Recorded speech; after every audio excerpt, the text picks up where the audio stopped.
Profit loss এখানে অনেকগুলো আইটেমের ম্যাথ রয়েছে, তার মধ্যে এই ম্যাথটি অত্যন্ত গুরুত্বপূর্ণ এবং অনেক পরীক্ষায় আসে। এই ম্যাথটিকে আমরা এমসিকিউতে কিভাবে সলভ করব সেটা নিয়ে আলোচনা করব। অর্থাৎ এই টাইপের আজকে অনেকগুলো ম্যাথ আপনাদের আমি সলভ করে দেখাবো, কত দ্রুত সলভ করা যায়। একটু দেখে নেই, এখানে বলছে যে 535 টাকায় একটি জামা বিক্রি করে 7% লাভ হয়েছে।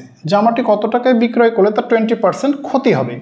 তাহলে 7% লাভ কথার অর্থ হচ্ছে 107। 7% লাভ কথার অর্থ হচ্ছে 107। তাহলে 107 সমান হচ্ছে কত? 535। আর 20% যদি ক্ষতি বলে, 20% ক্ষতি মিনস কত? 80।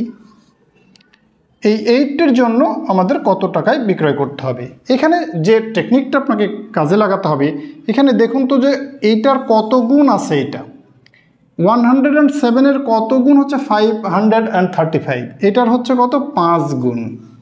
এইটার কত? 5 গুণ। তাহলে এখানে যে ক্ষতিটা হবে এর সাথে এটাও আমাদের গুণ করতে হবে 5। তাহলে আমাদের অ্যান্সার আসবে 5 × 8 = 40, অর্থাৎ 400 টাকা দাম। অর্থাৎ 1 সেকেন্ডের মধ্যে আমরা ম্যাথটিকে সলভ করে দিতে পারবো। আমরা আরও এই ধরনের আরেকটি প্রবলেম দেখে নিই। কোশ্চেনটি দেখি।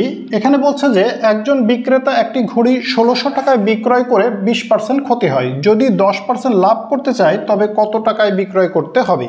তো 20% ক্ষতি, এই কথার অর্থ হচ্ছে কি 80 টাকা। তার মানে 80 সমান আমার ভ্যালুটা কত? 1600।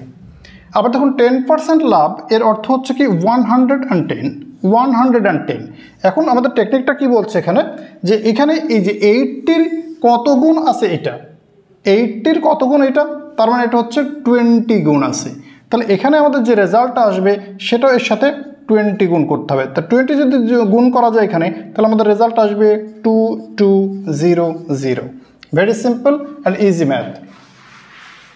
আমরা যদি আজকের ক্লাসের টেকনিক প্লাস প্রথম যে ম্যাথ দুটো সলভ করেছি সেই দুটো বুঝে থাকি, তাহলে আজকের এই ম্যাথটি 190 টাকায় একটি দ্রব্য বিক্রয় করে 5% ক্ষতি হয়, বিক্রয় মূল্য কত হলে 10% লাভ হবে, এটার সমাধান করে অবশ্যই কমেন্ট বক্সে আমাকে জানাতে হবে। সকলকে ধন্যবাদ।